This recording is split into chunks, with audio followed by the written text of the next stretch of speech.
nouvelle petite vidéo, un petit update lecture. Avant de rentrer dans le vif du sujet, je tenais à m'excuser pour ces 5 mois d'absence, puisqu'effectivement je n'ai pas tourné de vidéo depuis un certain nombre de mois. La raison en est assez simple, vous ne le voyez pas forcément parce que je suis assise, mais il semblerait que je sois enceinte de presque 7 mois. Et voilà, et donc c'est la raison pour laquelle j'ai été absente ces 5 derniers mois. Alors vous allez me dire, mais pourquoi donc? C'est pas parce qu'on est enceinte que ça empêche de faire des vidéos ou autre. Alors non, effectivement, mais j'ai eu un premier trimestre assez difficile, hein, comme la plupart des femmes j'imagine. J'ai été malade. Et la petite particularité, c'est que le fait d'ouvrir un livre et de lire me donnait envie de vomir, tout simplement. Donc bon, je vous avoue que j'avais jamais entendu parler de ça, j'étais un peu moi-même la première surprise quand ça m'est arrivé, mais de ce fait, je n'ai pas beaucoup lu pendant ma grossesse. Et j'ai repris à lire il y a 1 ou 2 mois maintenant, mais vraiment à mon rythme, tranquillement, et je voulais pas m'imposer un rythme de lecture particulier, parce que c'était tout simplement pas gérable pour moi. Donc voilà pourquoi j'ai été absente pendant ces derniers mois. Ceci étant dit, maintenant je voulais quand même vous parler de mes dernières lectures puisque mon rythme s'est un petit peu accéléré et je voulais vous faire un petit update lecture avant de reprendre tranquillement les carnets de lecture au fur et à mesure des semaines. Aujourd'hui je voulais vous parler de mes 4 dernières lectures. Donc vous allez voir, il y a plusieurs styles différents. Le premier livre dont je voulais vous parler est un premier tome d'une saga de Cozy Mystery. Il s'agit de Meurtre et pépites de chocolat de Joanne Fluck.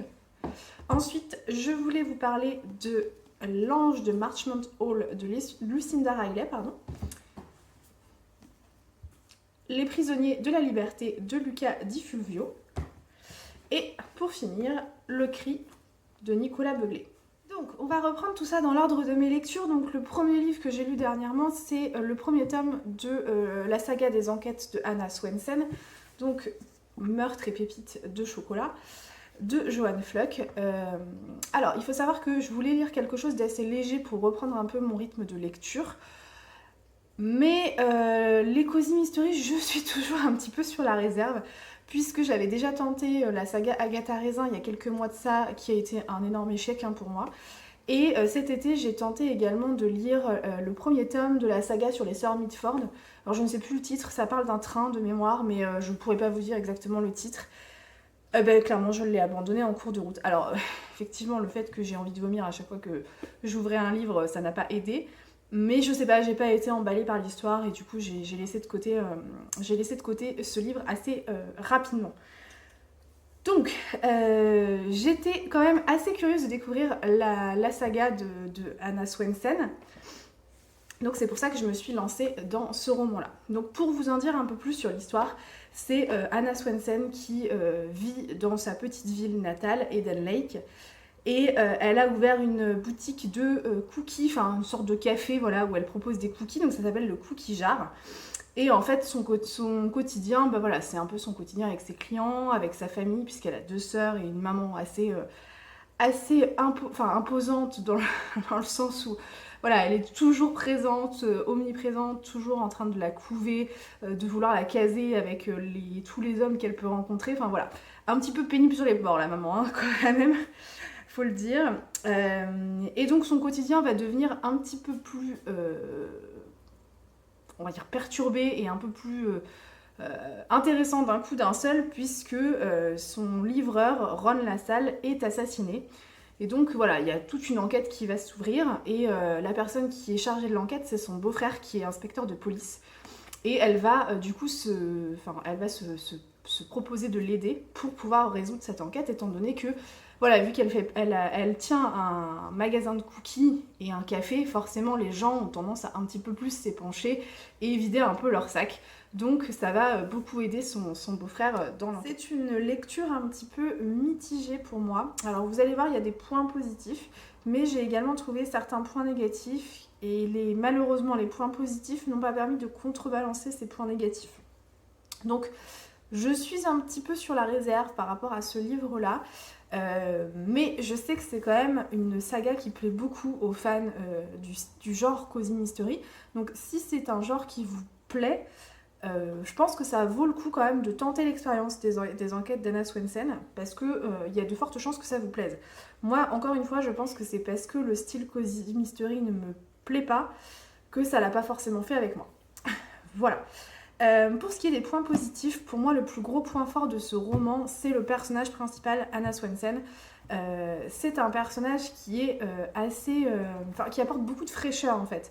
Vous allez voir, c'est assez drôle parce qu'elle est, c'est une femme célibataire qui vit avec son chat, donc elle est un peu décrite comme voilà la femme qu'on a du mal à caser, voilà. Mais elle a un humour assez particulier, un humour très sarcastique, elle est assez cynique dans sa façon d'être, etc. Et, euh, et je sais pas, je trouve qu'elle apporte un petit côté frais au roman. On a vraiment, on s'attache très rapidement à elle, on a envie de suivre ses aventures, on a envie de suivre son quotidien. Et du coup, ça marche vraiment.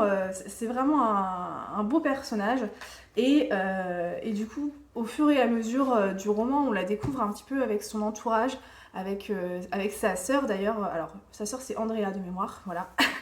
Avec une de ses sœurs, Andrea, on la découvre aussi dans sa relation avec son beau-frère, avec sa mère, et en fait tout l'entourage de Anna vient participer à ce côté un petit peu frais, à ce côté punchy, et ça fait du bien. Enfin franchement, c'est le gros point positif du roman. Pour moi, c'est les personnages. Les personnages sont vraiment très drôles, très attachants.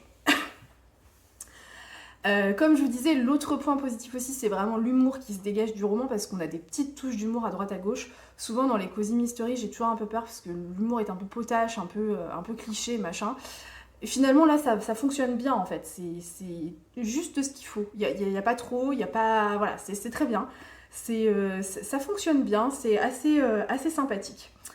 Et le dernier point positif pour moi de ce roman, c'est la ville d'Eden Lake et toute l'ambiance qui s'en dégage un petit peu.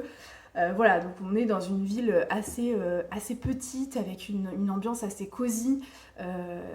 Alors je sais pas exactement où ça se trouve d'ailleurs, je me demande si c'est pas dans les pays nordiques. Mais voilà, en tout cas, il fait très froid, donc les gens se réchauffent très vite dans les cafés, dans les boutiques, et on a cette ambiance un peu petit village qui est assez sympathique. Ça fait un petit peu penser à certains romans d'Agatha Christie, où, voilà, où on se retrouve un peu dans des lieux un peu en huis clos. Bah là, c'est un peu ça, on est un peu dans ce petit village en huis clos, et on découvre au fur et à mesure les différentes boutiques du village. Et ça, c'est vraiment un point positif. À côté de ça... Il y a certains points négatifs qui m'ont beaucoup moins plu. Et le problème, c'est que c'est un petit peu ce qu'on attend du genre Cozy Mystery. En fait, moi, ce qui ne m'a pas plu dans le roman, c'est l'enquête, tout simplement. Ce qui est vraiment dommage, parce qu'effectivement, c'est normalement l'élément central du roman. Alors l'enquête, pour être entièrement honnête, je ne saurais même pas vous dire ce que c'est l'enquête. Je sais juste qu'au début, effectivement, il y a son livreur Ron Lassalle qui est assassiné. Mais c'est tout.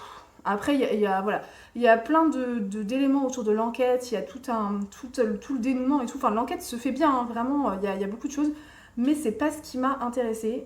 Ça m'a laissé vraiment de glace. Franchement, je m'en fichais royalement de savoir qui était l'assassin. Et en fait, au fur et à mesure du roman, j'avais même l'impression que les mondanités ou les petits événements que pouvait organiser la ville étaient plus importants que la résolution de l'enquête en elle-même. Donc du coup, ça m'a pas forcément intéressée, ça m'a pas forcément plu, et je ne pourrais même pas vous dire qui est le coupable ou comment se dénoue l'enquête parce que je n'en sais rien. En fait, j'ai survolé un peu le truc, et vraiment, c'est une enquête qui m'a laissé de marbre. Je ne suis pas rentrée dedans. Et je trouve que c'est un petit peu dommage parce que c'est quand même un petit peu ce qu'on attend dans un Cozy Mystery, c'est quand même d'avoir une enquête qui tienne un peu la route. Donc, et qui soit un peu intéressante, qui tienne un peu en haleine quand même le lecteur. Après, je pense aussi que c'est parce que moi, je suis une grande fan de thrillers et policiers. Et du coup, les enquêtes des Cozy Mystery, c'est des enquêtes qui sont peut-être un petit peu moins... comment dire, un peu plus grosses, un peu moins fines et un peu moins abouties du coup. Et du coup, ça n'a pas fonctionné avec moi. Ceci étant dit, je pense quand même que c'est un bon roman. J'ai quand même passé un moment agréable avec ce livre, hein. Enfin bon, pour être entièrement honnête, je suis allée au bout, donc déjà c'est un grand pas versus les enquêtes d'Agatha Raisin et compagnie, hein. Donc du coup, je pense que c'est... Enfin voilà, j'ai quand même passé un bon moment, et c'est pour ça que je vous disais que Je pense que si vous êtes fan de Cozy Mystery, n'hésitez pas à vous pencher vers cette saga parce que honnêtement, je pense que c'est une saga qui plaît à beaucoup de fans de Cozy Mystery. Les autres livres que j'ai lus et que je vais vous présenter aujourd'hui sont des histoires que j'ai plus appréciées que le premier tome des enquêtes d'Anna Swensen. Le second livre que j'ai lu, c'est donc L'Ange de Marchmont Hall de Lucinda Riley. Donc j'avais très envie de lire ce livre parce que la couverture était très hivernale. Voilà, on est mi-décembre, j'avais très envie de me plonger dans le côté un peu noëlesque, tout ça. Donc voilà, c'est pour ça que j'ai choisi ce roman-là. En plus de ça, Lucinda Riley, c'est une auteure que j'aime beaucoup. Hein. J'ai découvert la saga des 7 sœurs l'année dernière et j'adore toujours autant. Donc j'étais plutôt curieuse de voir ce qu'elle avait pu écrire d'autre. Et je suis ravie d'avoir pu découvrir L'Ange de Marchmont Hall. Donc dans ce livre-là, on suit l'histoire de Greta. Donc Greta est une femme d'un certain âge qui est amnésique et son vieil ami David Marchmont l'emmène dans le manoir de Marchmont Hall pour faire en sorte qu'elle retrouve un petit peu ses souvenirs. Et finalement, donc on la retrouve, ça c'est pile à la période des fêtes de fin d'année, hein, donc ils se retrouvent tous, donc on a effectivement Greta, on a David et son ami, et puis on a la petite fille de Greta avec son amie également, la petite fille de Greta qui est enceinte. Et donc ils se retrouvent dans ce manoir-là, à notre époque, hein, tout simplement. Et ah non, c'est pas à notre époque, c'est en 1980, autant pour moi. Et voilà, et donc en fait le but c'est de faire en sorte que Greta retrouve petit à petit ses souvenirs puisqu'elle est amnésique depuis un certain nombre d'années. Et il s'est passé énormément de choses dans ce manoir pour elle et normalement c'est censé lui rappeler pas mal de souvenirs et faire en sorte que sa mémoire revienne. Et bien effectivement c'est ce qui va se passer, hein, sans vous spoiler, de toute façon c'est ce qui se passe puisque au fur et à mesure du livre on se rend compte que Greta elle retrouve petit à petit ses esprits. Et on retrouve la marque de fabrique de Lucinda Riley puisqu'on a une double temporalité, hein. On se retrouve à la fois dans le présent en 1980 et à la fois dans le passé puisqu'on plonge dans le passé de Greta, dans le passé de sa fille. Je suis en train de me dire que j'ai oublié le nom de sa fille, je ne sais plus comment elle s'appelle. Sheska, voilà. Sheska. Et dans le passé de sa petite fille également, pareil, je ne sais plus comment elle s'appelle. Ava, non? Oui, Ava, c'est ça. Et donc voilà, donc c'est vraiment toute l'histoire de cette famille-là et de ces trois femmes à leur époque différente. Et bien franchement, j'ai beaucoup aimé ce livre. Encore une fois, on retrouve toute la... Enfin, moi, ce que j'adore dans les livres de Lucinda Riley, c'est vraiment la double temporalité. À chaque fois, ça fonctionne hyper bien. Et à chaque fois, je suis autant ravie de découvrir les histoires du passé que de suivre l'histoire au présent. Donc, dans tous les cas, moi, je suis hyper contente. Et du coup, j'ai été vraiment plus que ravie de découvrir un peu le quotidien de ces trois femmes-là. Ça aborde, enfin ce livre-là en tout cas aborde des thématiques assez intéressantes, hein. Vous allez voir assez rapidement, ça aborde la thématique de la schizophrénie, de la folie. C'est des choses qu'on ne s'attend pas forcément à trouver dans un roman de secrets familiaux, voilà, dans ce genre de livre-là, on ne s'attend pas forcément à retrouver ce genre de thématiques, mais en fait c'est des thématiques qui sont assez profondes. Ça traite aussi beaucoup de l'éducation des enfants, de l'amour maternel, etc. Et du deuil périnatal également. Enfin, ça traite de beaucoup de sujets et franchement, c'est hyper riche et c'est une lecture, mais passionnante, franchement. Ça, c'est vraiment ouais, c'est quelque chose que j'ai beaucoup aimé. En plus de ça, bon, bien sûr, vous retrouvez la plume de Lucinda Riley, hein, qui est toujours aussi addictive, donc clairement, vous allez probablement avoir envie de vous faire une petite nuit blanche pour savoir ce qui s'est passé dans la vie de Sheska et dans la vie de Ava, hein, pour tout vous dire. Et puis, bien sûr, l'ambiance de Noël, l'ambiance des fêtes de fin d'année, la neige, tout ça, ça vient rajouter une petite couche de positivisme supplémentaire sur ce bouquin. Et franchement, c'est un très bon livre. Le seul petit bémol, à mon sens, vraiment, là, c'est un avis purement personnel, j'ai trouvé notamment vers la fin que certains passages étaient assez longs. Je pense qu'on aurait pu raccourcir un petit peu. Voilà, il y a certains passages Je vais pas vous en dire trop quand même parce que je vais pas vous spoiler, mais notamment sur la vie de Cheska ou la vie d'Ava, qui font que c'est un petit peu long parfois. Et je pense qu'on aurait pu facilement raccourcir le livre d'une petite trentaine, quarantaine de pages. Ça n'aurait pas été, voilà, ça n'aurait pas fait grand chose au roman, et ces passages-là pour moi n'apportent pas grand chose, donc on aurait pu s'en passer. Mais vraiment, c'est le seul bémol. Sinon, autant vous dire que le roman, il fait 700 pages, voilà.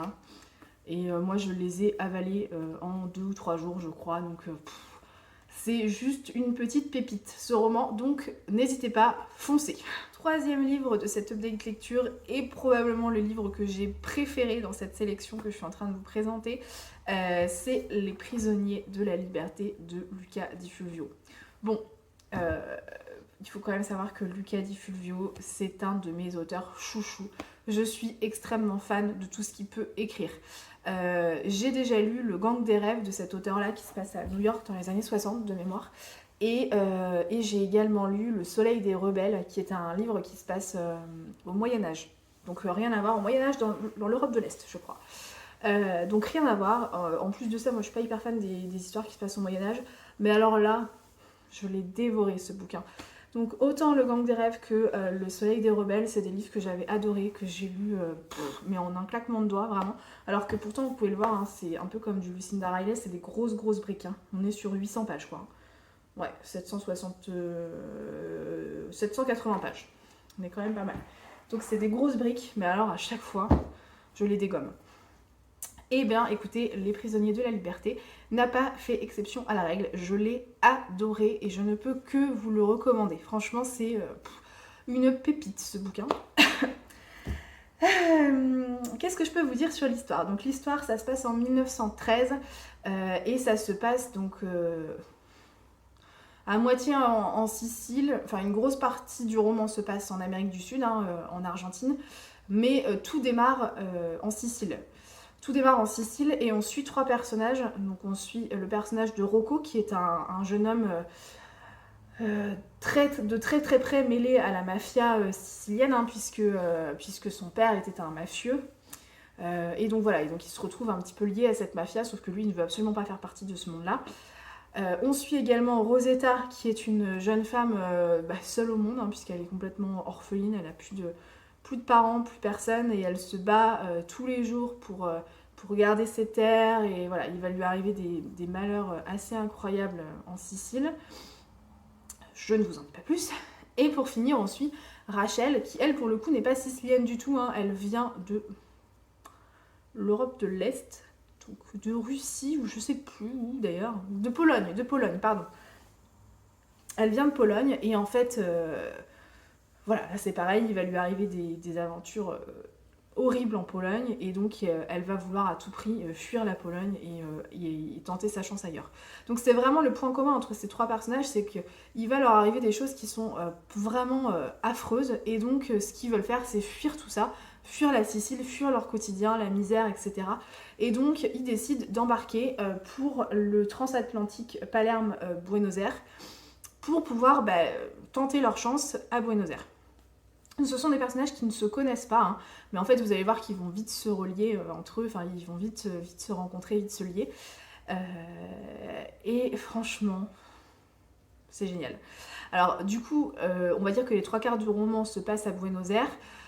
Ce qui est assez incroyable, c'est qu'en fait on se dit, bon, c'est bon, à partir du moment où ils sont montés sur le paquebot, normalement ils vont avoir une super vie, on connaît pas trop Buenos Aires, enfin moi en tout cas je connais rien de Buenos Aires en 1910, mais bon j'imagine que voilà, c'est une terre un peu nouvelle, c'est sympa, voilà, c'est un quotidien plus sympathique que celui qu'on peut avoir en Europe à cette période-là. En fait, ils se rendent compte vite tous les 3 que c'est pas du tout le cas, qu'il va falloir se battre pour avoir une vie un petit peu plus sympathique que celle qui les attend jusque-là. Donc voilà, c'est vraiment très sympa. Enfin, c'est vraiment très sympa. L'histoire est vraiment très noire de base. Et en fait, c'est tout le combat de ces 3 personnages-là qu'on va suivre au quotidien pour avoir une vie meilleure en fait, hein, finalement, tout simplement. Je suis un peu frustrée parce que je peux pas vous en dire plus, je veux pas vous spoiler, enfin il y a énormément de choses que je pourrais vous dire, mais si je vous le raconte là, ça n'a plus d'intérêt. Donc je suis un petit peu frustrée quand même. Mais bon, je vous recommande quand même vivement de le lire, comme ça vous serez moins frustrés par rapport à ça. Ce que je peux vous dire en tout cas, c'est que l'histoire elle est hyper originale parce que comme je vous le disais, moi Buenos Aires dans les années 1910 je ne connais pas. Je crois que c'est la première fois que je lis un roman sur Buenos Aires dans ces années-là. C'est hyper original. L'histoire elle tient debout, mais alors il y a tellement de rebondissements là-dedans, on ne s'ennuie pas un seul instant.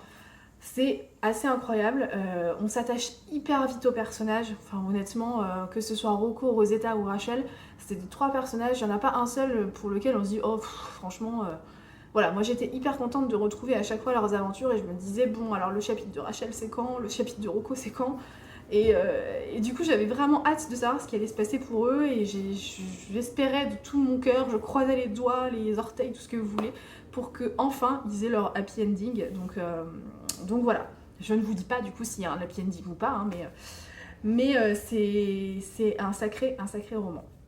Par contre, petite chose quand même qu'il faut savoir quand vous entamez les romans de Luca Di Fulvio, que ce soit celui-là ou les autres hein, d'ailleurs, c'est un auteur qui est très très noir.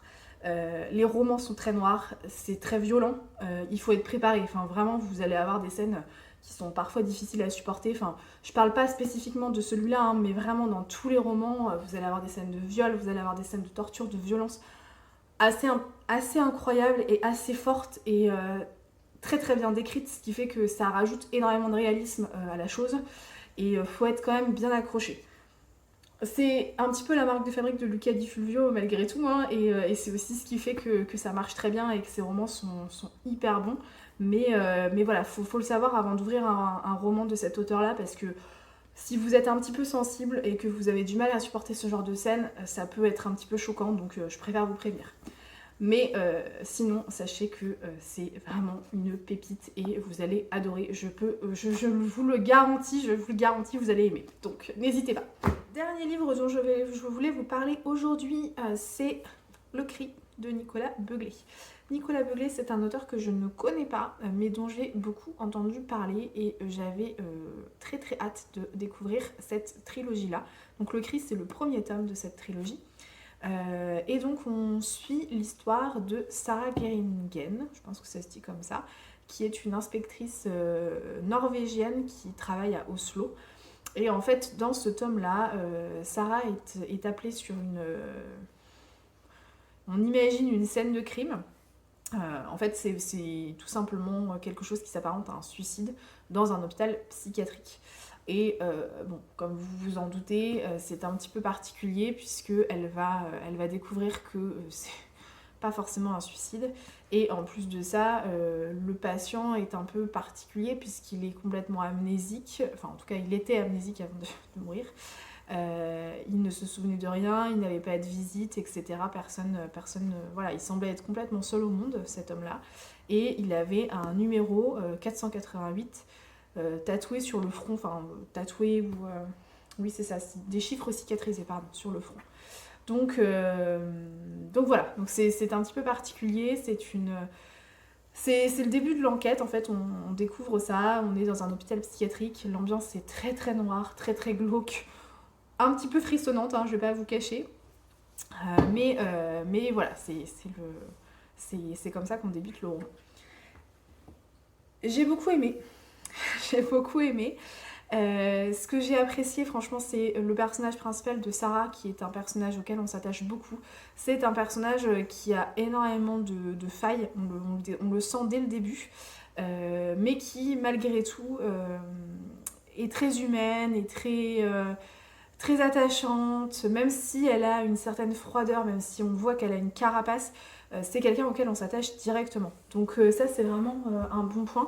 En plus de ça, on se rend vite compte que c'est un personnage extrêmement intelligent qui fait énormément de découvertes sans trop... Enfin c'est quelqu'un de très méticuleux, mais voilà, elle fait beaucoup de découvertes, elle ne se met pas forcément en avant, enfin c'est quelqu'un d'assez humble. Et ça c'est vraiment un personnage... c'est quelqu'un qu'on a envie de suivre dans une trilogie, donc... ça c'est un bon point déjà parce que le personnage est vraiment très sympathique. Ce que j'ai beaucoup aimé aussi, c'est l'ambiance. Donc comme je vous disais, l'ambiance elle est glauque, elle est sombre, elle est tout ce que vous voulez. Mais c'est aussi pour ça qu'on lit des thrillers, hein, donc voilà. Cette ambiance-là, je suis très contente de l'avoir. C'est vraiment pour ça que je voulais lire le roman. Ce qui est assez étonnant et ce dont je m'attendais absolument pas à ça, c'est le twist qu'on peut avoir dans ce roman-là. Puisqu'en fait, moi j'étais vraiment persuadée en ouvrant le roman que tout allait se passer en huis clos dans l'hôpital psychiatrique. Vous allez vite vous rendre compte que ce n'est pas le cas, et en fait il y a plusieurs parties dans le roman, et en fait on est complètement happé, complètement emmené avec Sarah dans ses aventures, etc. Et ça c'est quelque chose auquel je m'attendais absolument pas, parce que quand on lit la 4e de couverture, on s'attend vraiment à un huis clos. C'est pas un huis clos, voilà, faut le savoir. C'est pas pour autant que c'est pas réussi, mais c'est vrai que c'est hyper surprenant, parce qu'on voilà, on s'y attend absolument pas. À aucun moment on se dit mais il y a plusieurs parties dans le livre, mais qu'est-ce qu'on fout là, qu'est-ce qui se passe. Voilà, c'est vraiment c'est assez dingue, c'est bien fait. Franchement l'auteur fait ça très bien, et c'est hyper haletant. Enfin on a toujours envie de savoir ce qui va se passer après. Ce qui est assez dingue aussi, c'est que le rythme du roman est hyper dense, c'est-à-dire qu'on ne s'ennuie pas un seul instant. Il se passe toujours quelque chose, mais vraiment, enfin c'est assez incroyable. Il y a rebondissement sur rebondissement et on ne s'arrête jamais. Il n'y a pas... alors, ça peut être parfois un peu à contre-courant, mais il n'y a pas de moments un peu plus lents. Je sais que certaines personnes aiment bien quand on a des romans avec un rythme très intense et ça se calme un peu après pour reprendre un peu plus d'intensité par la suite. Là, en l'occurrence, c'est pas du tout le style de roman où on a une pause au milieu. Non, c'est toujours hyper intense. Voilà, il n'y a pas de... il n'y a pas à chercher. C'est toujours la même intensité, c'est hyper dense, hyper incroyable, et voilà, enfin, quand on ferme le roman, on fait ouh, on a l'impression d'être à la fin d'une course-poursuite, quoi, c'est un peu ça. Donc moi j'ai beaucoup aimé, mais je sais que certains n'apprécieront pas, donc c'est pour ça aussi que je préfère vous en parler. Le petit point qui m'a un peu plus dérangé pour le coup, mais ça c'est plus par rapport à moi et à ce que j'aime bien comme type d'enquête, c'est l'enquête en elle-même, dans le sens où, alors je sais parce que je l'ai vu à la fin, hein, de toute façon ils le disent, enfin c'est l'auteur qui le dit, que c'est une enquête qui est basée sur des faits réels. Alors très bien, très bien, ça c'est parfait. Mais en toute honnêteté, j'ai trouvé que l'enquête elle était assez compliquée à suivre. Enfin, à la fin du roman, le rythme est très dense, comme je vous le disais, et en fait le rythme dense, l'action qui arrive à toutes les pages, et cette enquête qui est un petit peu compliquée à suivre parfois, des fois on a un peu le cerveau comme ça, quoi. Donc j'ai trouvé que ça c'était un petit peu... ouais, ça m'a un petit peu dérangée. Après ça n'a pas gâché, absolument pas, hein, mais ça n'a pas gâché ma lecture, mais voilà, il faut savoir quand même que c'est une enquête qui est pas forcément évidente à comprendre, et moi j'ai eu du mal à croire au début que c'était basé sur des faits réels. Je me disais mais ça tire limite vers le surnaturel, donc bon, enfin voilà, moi je suis quelqu'un d'assez terre à terre, donc ce genre de choses j'ai un peu toujours du mal à y croire, mais bon voilà, il faut le savoir, c'est quand même basé sur des faits réels, donc il n'y a pas à tergiverser, mais bon. Voilà, en tout cas, ça reste quand même un très chouette moment de lecture, j'ai beaucoup aimé, et j'ai hâte de découvrir le 2e tome qui s'appelle Complot, je crois. Et on m'en a dit que du bien, d'ailleurs je crois que la plupart des personnes qui ont lu cette trilogie ont préféré le 2e tome au premier, donc je me dis, si j'ai autant apprécié le premier tome, j'imagine que le 2e je vais le dévorer en 2 jours. Voilà, donc n'hésitez pas, si vous avez lu un de ces 4 romans, à me dire ce que vous en avez pensé en commentaire. Au contraire, s'il y en a que vous n'avez pas lu et qui vous tentent, n'hésitez pas aussi à me le dire. Moi je peux que vous recommander ces lectures-là, enfin en tout cas les 3 dernières que je vous ai présentées, c'est des romans que j'ai beaucoup aimés.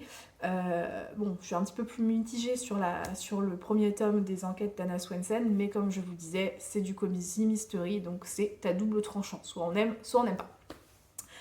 Sur ce, je vais vous souhaiter une belle journée, et puis je vous dis à très bientôt pour normalement un petit carnet de lecture. Ciao!